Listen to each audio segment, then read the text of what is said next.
Good morning and welcome to Rising. Thank you for tuning in. We are going to start off today, of course, with the really tragic news from Washington, D.C. Niall? And that news is that an American Airlines jet collided with an Army helicopter last night near Ronald Reagan Washington National Airport. Here's some footage of the actual crash. As you can see, the helicopter hitting the plane there shortly before the plane was due to land at Ronald Reagan Airport in D.C.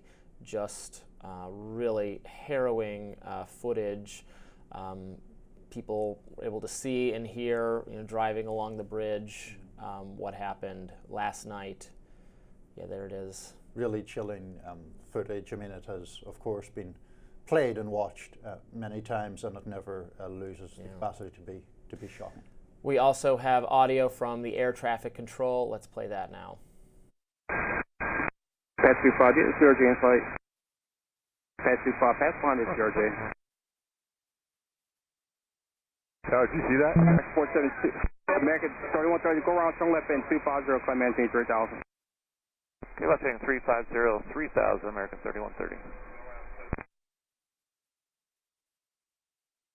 Lucy 5347, go around, climb maintain 3000, flight 3000, heading heading, go around 3000, Blue Streak 5347. Blackjack 3, can you return to base? What? Blackjack 3, proceed directly to Glebe, I need you to land. I need you to land immediately. Can you go to Dulles for a few minutes? Also 7, proceed due westbound, contact Dulles Tower 120.1. Muscle 13, can you go to Baltimore? So here's what we know so far. There were 60 passengers and 4 crew members aboard the jet. The flight included several world champion figure skaters from both America and Russia. They were returning from a training camp. Now, so far, officials have pulled at least 28 bodies from the Potomac River. The crews believe there are no survivors, which would make this the deadliest crash in the U.S. in almost 24 years. Officials told the AP that the helicopter apparently flew into the jet's path. One pilot on X, who goes by the handle Visionik, said that because there was both a landing and departing plane in the same airspace, the helicopter may have got confused. The crew there may have had their eyes on the departing flight and perhaps not on the one coming into land. Now, it's noteworthy that Reagan National Airport is one of the busiest airports in the country. There are also regular military air traffic around there, in fact carrying the President of the United States and other major officials at times. And Virginia Senator Tim Kaine expressed fears about an incident somewhat like this back in May 2024. Last year, Reagan Airport was authorized to add 5 more spots to its schedule, despite being among the busiest runways in the nation. And Kaine said last year, quote, "You're also increasing a safety risk because when you have one plane taking off or landing every minute while other planes are circling, especially in very constricted airspace like DC's airspace, you run the risk of serious challenge." Last week, President Trump fired the heads of the Transportation Security Administration and the Coast Guard. He also eliminated members of the Aviation Security Advisory Committee. Now, the head of FAA, Mike Whitaker, had resigned on January 20th. Right now, there's a deputy but no acting head. Here is Secretary of Transportation, Sean Duffy. So we are going to wait for all the information to come in from this vantage point, but to back up what the President said, what I've seen so far, do I think this was preventable? Absolutely. Prior to the collision, the flight paths that were being flown from the military and from American, that was not unusual for what happens in the DC airspace.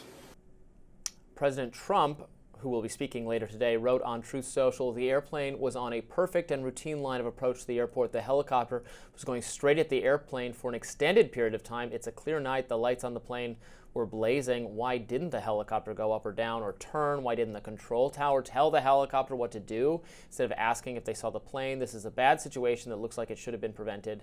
Not good." Recently confirmed Secretary of Defense Pete Hegseth addressed the crash this morning as well, saying that the helicopter flight was an annual night proficiency test. He said it was, quote, a fairly experienced crew and that was doing a required annual night evaluation. They did have night vision goggles, end quote, on board the helicopter. So, very tragic situation, tremendous loss of life. They have not found survivors, nor do they expect to. This was a mid-air collision, giant ball of fire in the sky, plane parts dropping into freezing cold waters. So that would be remarkable if anyone could have possibly survived. It doesn't appear that they did. We are just, very much at the beginning of this. I think it is premature in any direction, and I would say that for saying, oh, it's because the safety board got cleared, or if anybody says, oh, it's because of DEI or who is flying. No, stop. Let's just wait and listen. It might be preventable in that it was a human error that should have been prevented, but not that it would have been caught by any specific safety mechanism in that it was.